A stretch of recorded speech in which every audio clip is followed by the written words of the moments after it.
గ్రంథం 54వ అధ్యాయము 5వ వచనం నుండి 14వ వచనం వరకు.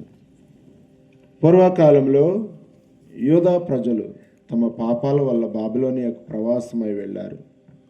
అయితే అవిశ్వాసి అయిన భార్యను తిరిగి ప్రేమతో స్వీకరించిన భర్త వలె దేవుడు వారిని తిరిగి ప్రేమతో ఆదరిస్తాడని ఈ పట్టణంలో యెషయా ప్రవక్త ద్వారా చెప్తున్నారు. అదేవిధంగా నేడు కూడా అవిశ్వాస ప్రజలను ప్రేమతో చేరదీసుకుంటూ బాప్తిస్మము ద్వారా సజీవరాలుగా చెక్కుతూ నూతన దేవాలయమైన పవిత్ర సంఘాన్ని క్రీస్తు నిర్మించుకుంటున్నాడు. ఇది నూతన యెరూషలేము మోక్షాన్ని సూచిస్తుంది. కనుక దేవుని ఆలయపు సజీవరాలుగా మన పవిత్రతను కాపాడుకుంటూ ఈ పవిత్ర సంఘములో ఆనందంగా జీవించుదాం. నిత్య ప్రేమతో మమ్ము కరుణించున్నావని మీ రక్షకుడైన సర్వేశ్వరుడు నడువుచున్నాడు.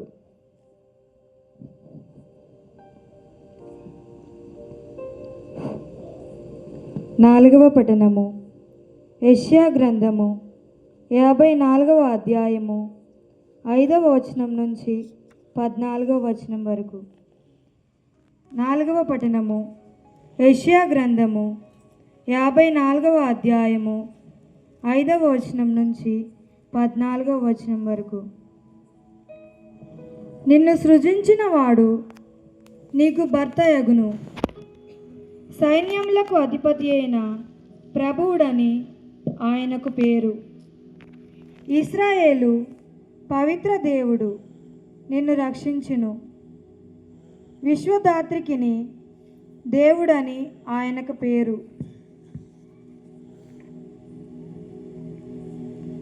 నీవు భర్తచే పరిత్యకర్త అయి దుఃఖకాంతురాలైన పడుచు భార్య వంటి దానవు. కానీ ప్రభువిప్పుడు నిన్ను మరలా చేపట్టును.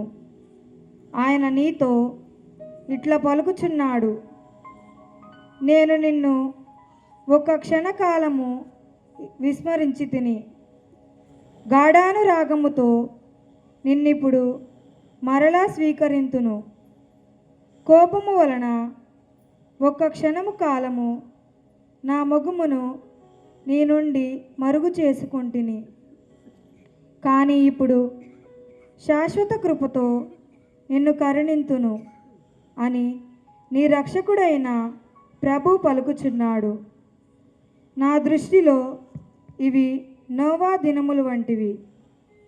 జల ప్రళయము మరలా భూమిని ముంచివేయుదని నోవాతో నాడు నేను ప్రయాణము చేసి తిని, ఇప్పుడు నీతో నేను బాస చేయుచున్నాను. నేను నీ మీద మరలా కోపింపను, నిన్ను మరలా చీవాట్లు పెట్టను.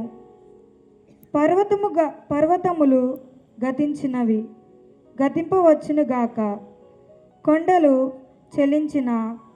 చెలింపవచ్చునుగాక. నా కరుణ మాత్రము నిన్ను విడనాడదు.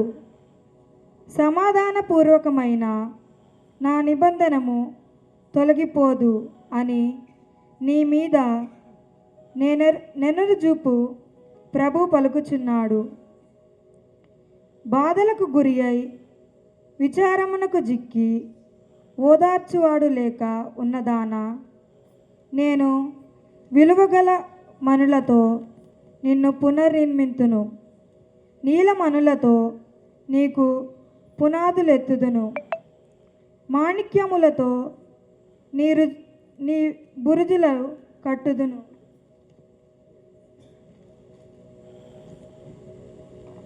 అరుణాకాంతులీను మనులతో నీ ద్వారములు కట్టుదును,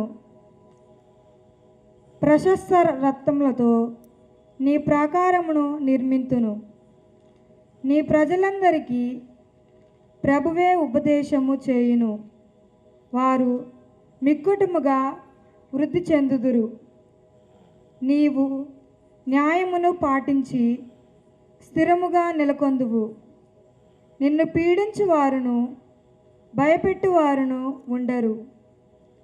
భీతిని చెంతకు రాజాలదు. ఇది ప్రభు వాక్కు. సర్వేశ్వరునికి వందనములు.